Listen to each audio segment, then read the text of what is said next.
Okay, folks, it's your buddy Mike Messier, Mike's Instant Movie Review. Just saw Fight or Flight. This was one of these Monday night national promotions where you see a movie for $5. That's the ticket charge, and you don't know the movie you're going to see.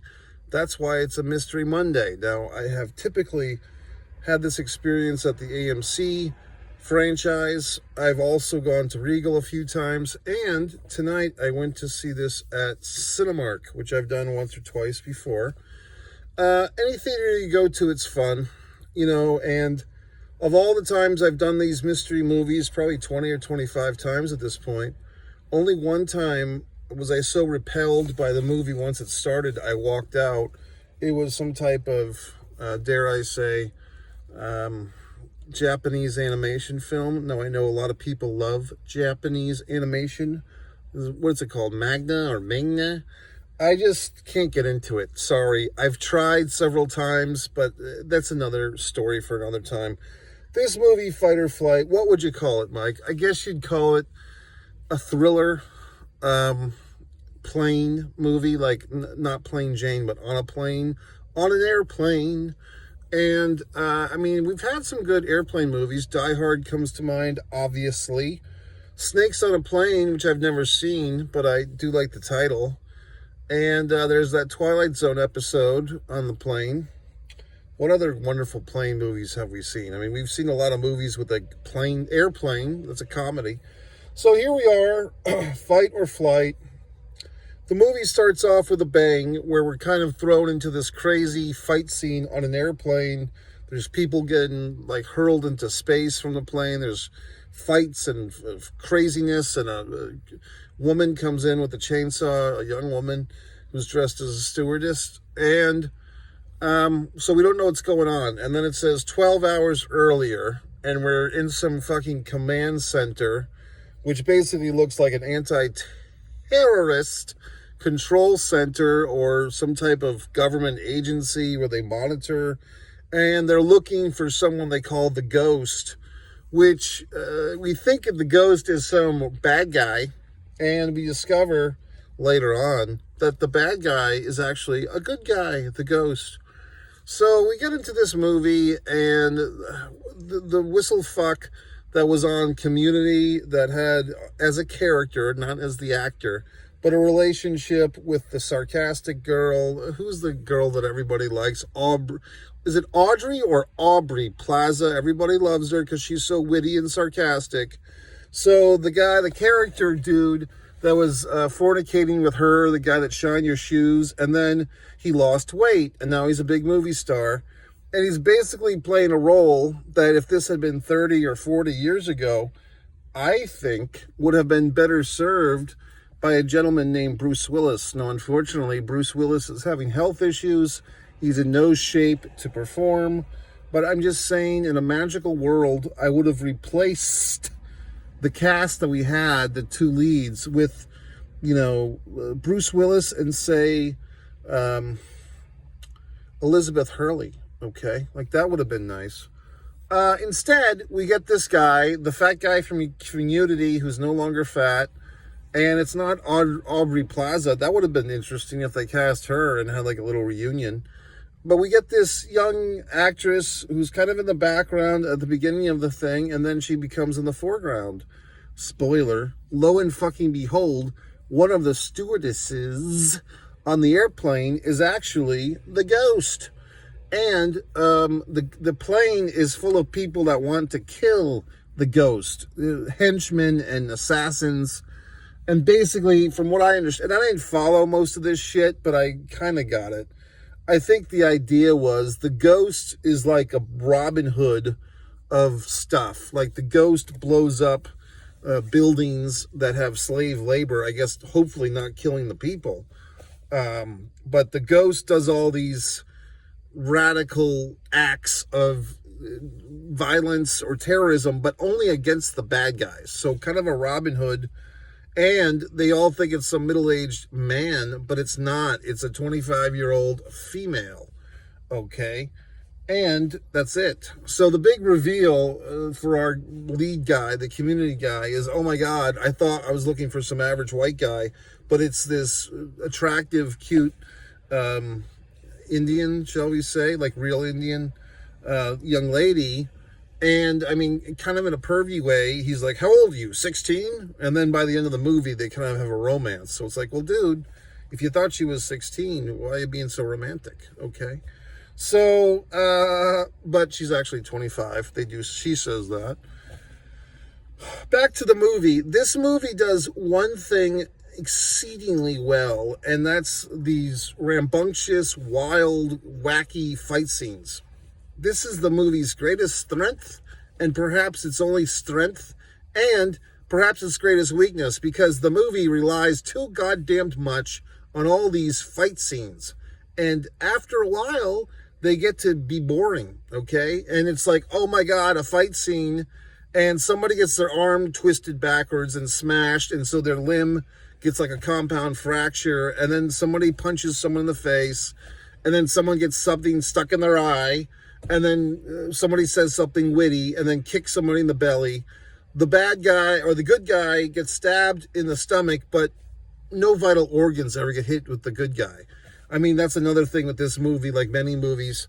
The bad guy gets one stab in the eye or one stab in the belly or one, bonk on the head, and they're out, they're dead. But the good guy gets a sharp object to the side of the stomach. Oh, I get stabbed, but they don't die. They take a bullet, but it goes to their shoulder. All these horseshit cliches.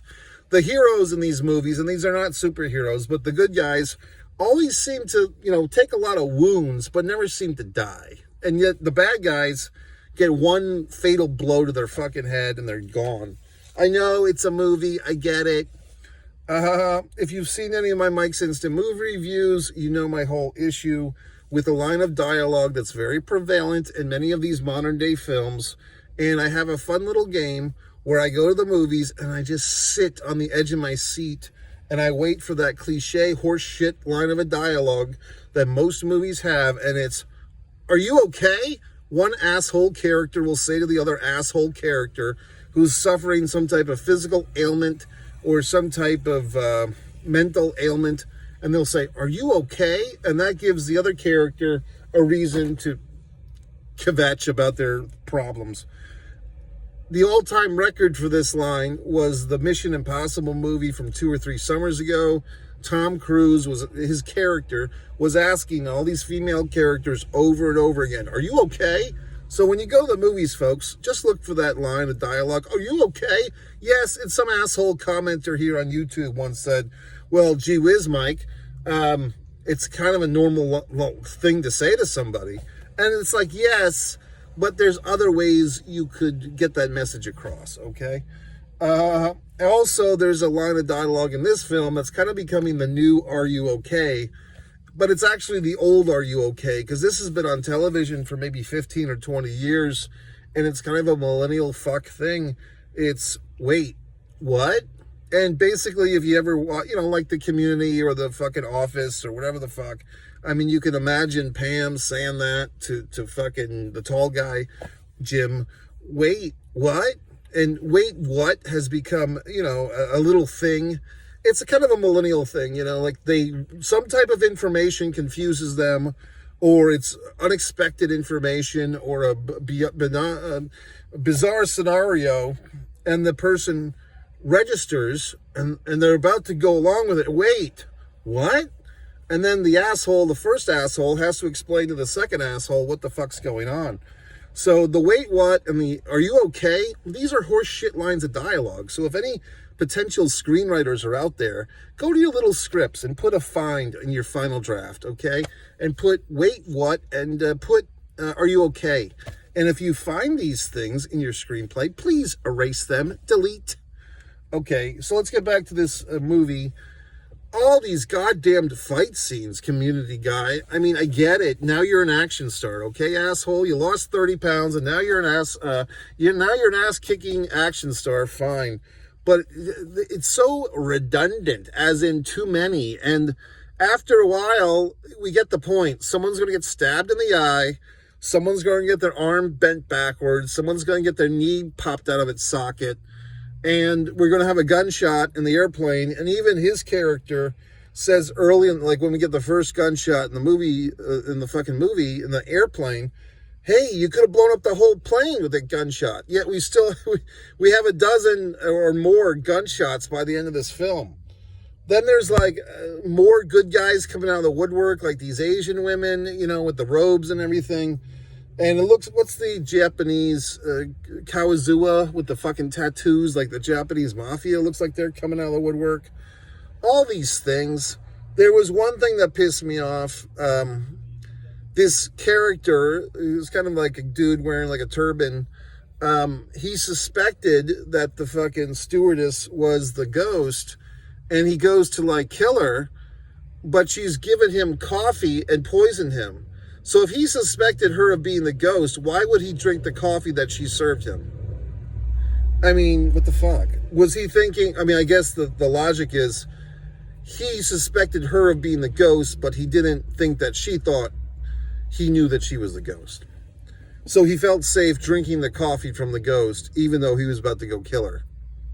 Plot hole, assholes. So anyway, there's supposed to be some chemistry between these two characters. Between the whatever the fuck community guy and the beautiful, Indian girl. We're supposed to feel like because they bent all these arms backwards and they killed all these people and, he's protected her at the end and she's protected him. They have this little moment or this, big moment where they're in the plane. Everything's been taken care of. They've killed everybody on the fucking plane but themselves. And they're, basically he has an offer from, I believe it was Jessica Chastain, who's not the lead in this film. She's just kind of there, but she's playing like the director of the FBI or whatever. And she's offering him his old job back as like an FBI Superman if he turns in the ghost. And it's because she's corrupt too, spoiler. And he basically denies this because he wants to fornicate with the ghost. Like now he's in love with the ghost. And he's in love with all of her fucking save the world things and save the kids and save the slave labor people and save this people and that people and save the whales and the earth and the seals and everything else. So he's fallen in love with this, counter-terrorist, environmentalist chickadee-do. It's like the same one that he thought was 16 years old, an hour and a half earlier. And she's, maybe catching the feelings for him after he's been bloodied and bludgeoned and stabbed in the side of the belly, but not fatally. So they're having this like moment, and he's welting up a singular tear in his eye. And the singular tear is rolling down his bloody face. And he looks to her, and her face is totally not bloody. She's kind of fine. But she gets like a little tear trickling. And it's one of those deals where, wow, this movie had all these arms getting broken, all these people getting shot, all this horse shit, all these eyes getting stabbed, but it's still got a heart of gold. And we know that because the characters had a singular tear in unison. So now they're in love. So it's just kind of like, whatever the fuck. That's why I'm saying, no offense to these actors, they did fine work, I guess. But if you had a Bruce Willis, if you had an Elizabeth Hurley, who was so smoking goddamn hot, you could have pulled this shit off. I really feel like the movie just had one or too many fight scenes. Like, if they could have just pulled it in. Because, like I said, it's just, you have too much. It's 12 pounds of shit in a 10-pound bag. Fight scene, fight scene, fight scene. And and it's like, fight scene, and we're going to play some rock and roll, pump it up, or whatever the fuck song. It gets to be redundant. And so this director, I want to say James Marston, or whatever the fuck, I think he's probably super proud of his work, and he's thinking, my movie kicks ass, and the fight scenes are so awesome, and they have this chemistry, the two leads, and he sets us up for a goddamn sequel. Thank you very much, asshole. So by the end of the movie, we don't even have to wait. What's going on? we don't even have to wait till the credits end and a little bumper at the end. We got these middle-class white guys yelling at each other. So it's like, we don't even have to wait till the end credits for a little bumper. We just have a final scene in the movie where we flash forward a month or two and they set up a sequel. So it's like, oh, good, a sequel nobody wants, okay?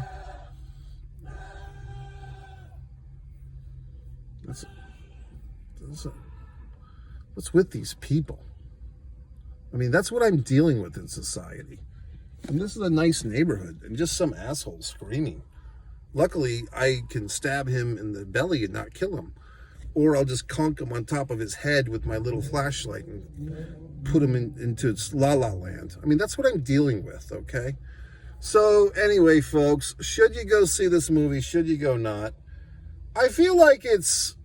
Maybe if you're a younger person and you haven't seen all these action films, maybe. I don't know. I mean, I think it depends on how much you like fight scenes. Like, if you like... But, I mean, you've noticed this because you're an intelligent person. Have you noticed that all these fight scenes in movies for the last 20 or 30 years, they all feel the same? They're all like a kind of a hybrid variation of Kung Fu. Like, they all feel Jackie Chan-ish, Jackie Chan-esque. Like fight, block punches. And every single character trains at the same martial arts gym. Movie fighting 101. You know what I mean? They all, like, none of them take you down and do a judo throw or a submission hold. I mean, I guess they do, but it all just feels the same. Was that Face Off with Travolta and Cage 30 or 40 years ago? That movie had a lot of these fight scenes like that. It's just, like every movie, the fights, I think there's a YouTube video that somebody made about the fight scenes in movies, but they all feel very similar, just... It's like a fight scene, and there's a lot of posturing and shit. And I just wish that, I'm sure there are some that you can list in the comments, some movies that have different feelings, a different style of fight scene. But this one is just the same old horse shit. Just the twisting of the arms and the elbows. And we're in the middle of killing each other, but we're going to make smart aleck comments against each other. Just same old horse shit. So I don't know. I mean, I feel like this is a movie, and I've said this before, and I'll say it right now, where the filmmakers probably feel like they've made this classic, awesome film. Like, they think this guy, the Community guy, they do think he's the next Bruce Willis. They do think he's the next Will Smith, 1997. They don't realize nobody gives a fuck, okay? They think that he had this great chemistry with this young actress, and I don't know if she's a big star somewhere else, or we're going to make her a big star. No, you're not. We don't need a sequel, okay? So, I don't know. I just feel like this movie is very arrogant. I mean, have you felt this? When you see a movie and it feels like, oh, these assholes that made this movie are really proud of themselves. Like, you can just tell the kind of confidence or the arrogance, the swagger, like the unearned swagger of some films. You know what I mean? I mean, it makes you think of the college football player, Deion's son from last week. I mean, I think that's what those teams were saying. Like, hey, kid, you've got an unearned swagger, okay? So I feel like this film, and I can't, off the top of my fucking head, I can't name, maybe one. The Flash from 2 or 3 summers ago. That kind of felt like an unearned swagger film. Like, this film has a swagger, but it's unearned. You haven't earned the swagger, okay? So, there you go, folks. I mean, I'm not going to lie to you and say I wasn't entertained. I was, but I did drift off at one point in this film. Now, I didn't get a lot of sleep last night because I'm such a busy guy in high demand. But I just felt like I don't really think this movie is going to be this awesome classic movie. I think it'll be something that people see and then they do something else. And you're not going to sit there and contemplate, oh, I hope these two characters run off together. You're not going to give a shit. This is not Keanu Reeves and Sandra Bullock in Speed. This is just, popcorn movie. Go see it or don't. Your life is not going to be changed one way or another if you see this movie or not. It's just, okay, I saw it. It was fine. Let's go get a hamburger, or let's go get a fucking veggie burger, or let's eat an egg roll, Or let's listen to Mike Messier's wonderful audiobook, Fight or Play Basketball, which is probably more entertaining than this goddamn film. Okay? So there you go, folks. I'm not giving this a great review. I'm not saying it's a piece of horse shit, but it's strictly average. MikeMessier.com.